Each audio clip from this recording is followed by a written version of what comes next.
कि हे दीप दीप के राजा जन,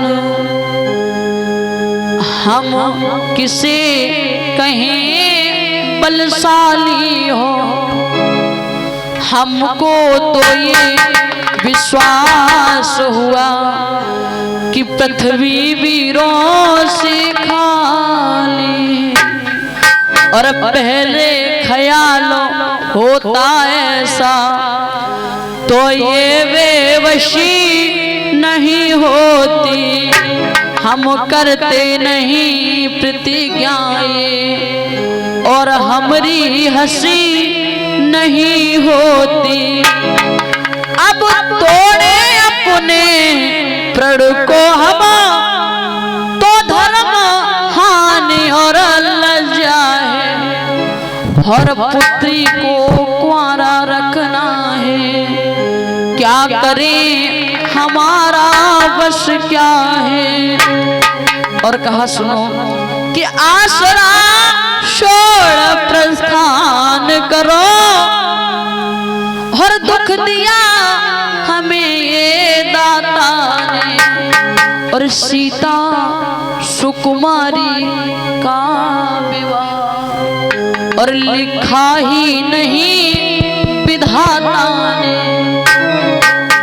आज जैसे ये कहा कि आप सभी अपने अपने ग्रह की ओर प्रस्थान कीजिए, अगर मुझे ये बात पहले मालूम होती मैं कभी ये प्रण नहीं करता। अगर मुझे पता होता कि पृथ्वी जो है ना वीरों से खाली है तो कभी ये प्रण नहीं करता।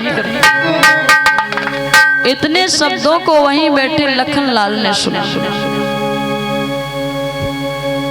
आज जैसे लक्ष्मण ने सुना, लक्ष्मण खड़े हो जाते। एक बात कही महाराज जनक, अरे क्या कह रहे हो, कोई वीर नहीं है, कोई योद्धा नहीं है। अरे ये बात आपने कही तो कही कैसे, अभिमान त्याग में कहता हूँ, आदेश तुम्हारा पा जाऊं तो इस धनुष की बात क्या सारा ब्रह्मांड उठा जाऊं, फिर कच्चे घड़े समान इसे पल भर में फोड़ फाड़ डालूं, या गाजल मूली की नाही पल भर में से उखाड़।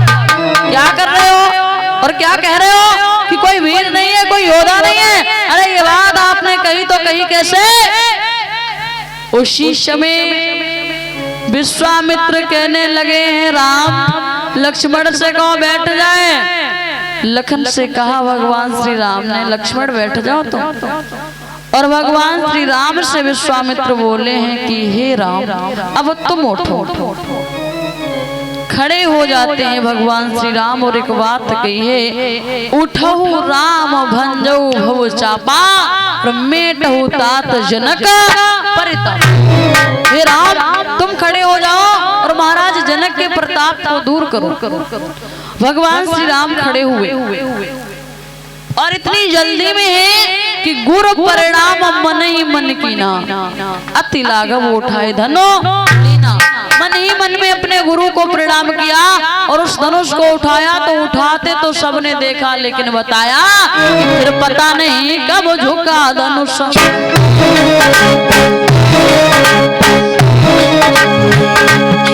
शर्राहट आई कानों में, उन पर टूक तो पड़े दिखे धन उठी थी भवनों में।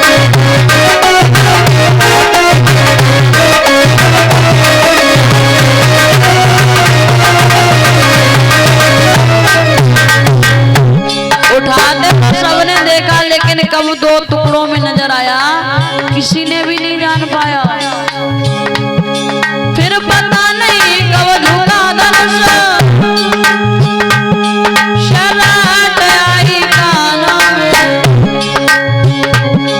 भूमि पर टूक दो पड़े दिखे धुन उठी थी भवनों में।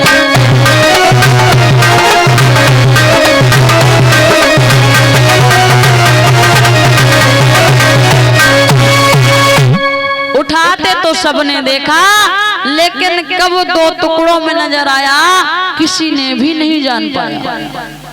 होली रामचंद्र महाराज की। अब सब बड़े खुश हैं, बड़े प्रसन्न हैं। अब सीता जी चली वरमाला लेकर और जैसे ही सीता जी वरमाला लेके चली,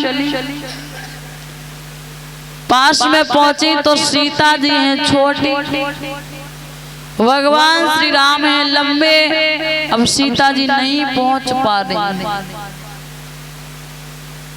जब नहीं पहुंच पा रही हैं तो सीता जी की सहेलियां बोली हैं भगवान श्री राम से, राम थोड़े से झुक जाओ। भगवान श्री राम झुकने के लिए चले, लक्ष्मण बोले भैया सीधे खड़े रहो।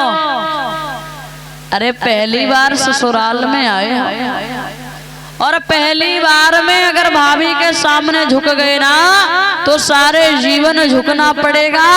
अब भगवान श्री राम बिल्कुल सीधे खड़े, क्योंकि बारात में दूल्हा से ज्यादा दूल्हे का छोटा भाई बोलता है। बड़े प्रेम से कहा आप सीधे खड़े हो जाओ, सीधे खड़े। अब सीता जी बड़ी परेशान, पहुंच नहीं पा रही हैं। तो उन सहेलियों ने जवाब दिया, राम झुक जाओ थोड़े से, काहे को ऐसे खड़े, और समझा करके बोले।